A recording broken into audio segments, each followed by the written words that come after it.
As data continues to grow and be an integral part of life, the amount of data has ballooned considerably. The amount of data available to companies has grown drastically over the last decade, and many new tools have popped up to help deal with this exceedingly unmanageable pool of data. Modern data engineers have many tools at their disposal for dealing with large pools of data. In this video, we are going to talk about a few of them. Now, I included 3 bonuses because these should be a no-brainer for any data engineer. But if you're just getting started with data engineering, then you should definitely understand these before diving into other tools. The first one is the most obvious, Python. Python is what the bulk of data engineers use to format and manage their data. Python is quick, readable, and it gets the job done. And Python has tons of tools for dealing with large amounts of data. If you are just starting out on your data engineering journey, there are a few Python libraries you should know and learn. NumPy and SciPy. These utility libraries have an amazing number of functions that can significantly decrease the amount of code you need to write, and they are indispensable tools for the data engineer. You should definitely familiarize yourself with them and learn the ins and outs.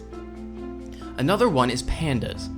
Pandas is another quintessential Python library that has all sorts of functionality for transforming and managing data. It can be used to cleanse datasets, aggregate data, transform and reshape it, and a whole slew of other useful data-related tools. Another no-brainer is a basic understanding of SQL and NoSQL databases. As a data engineer, you'll need to understand the trade-offs, the pros and cons, and the syntax to be effective at building and managing data pipelines. I would suggest digging into MySQL or PostgreSQL, and a NoSQL database like MongoDB or Cassandra. The last bonus is data warehouses.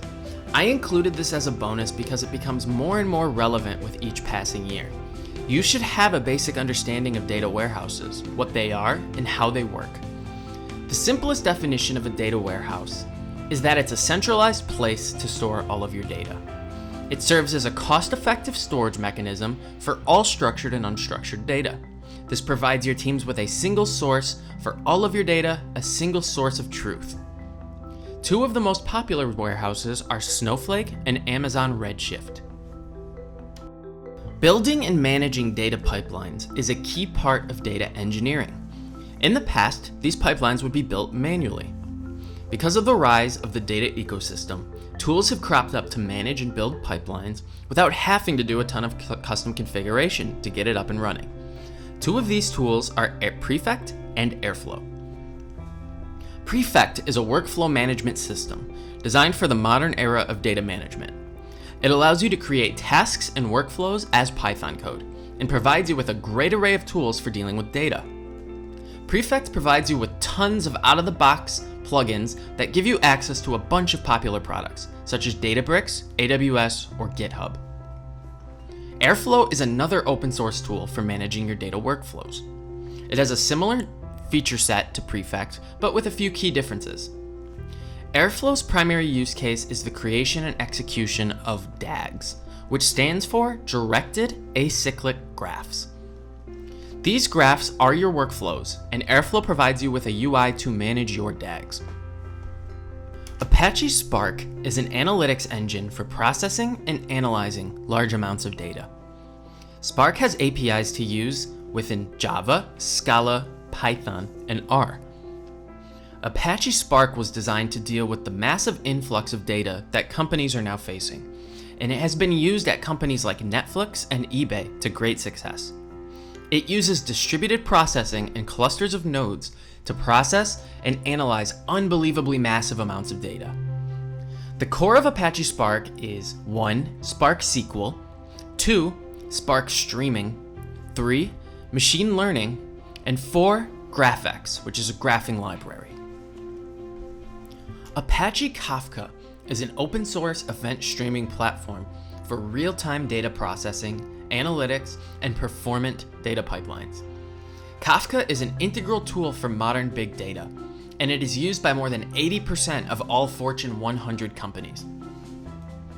Kafka's event streaming can be used for use cases such as processing payments and financial transactions in real time, capturing sensor data from IoT devices like self-driving cars, and capturing usage details in real time from your web applications.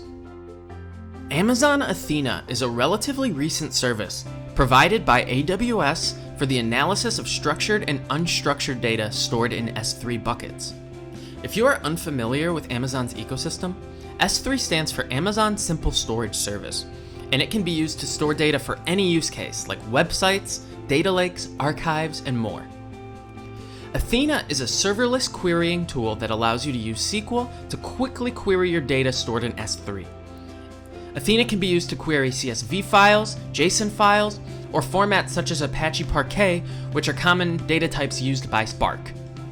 Learning these tools will put you well on your way to data engineering mastery. Don't forget to check out the description for links to all the tools.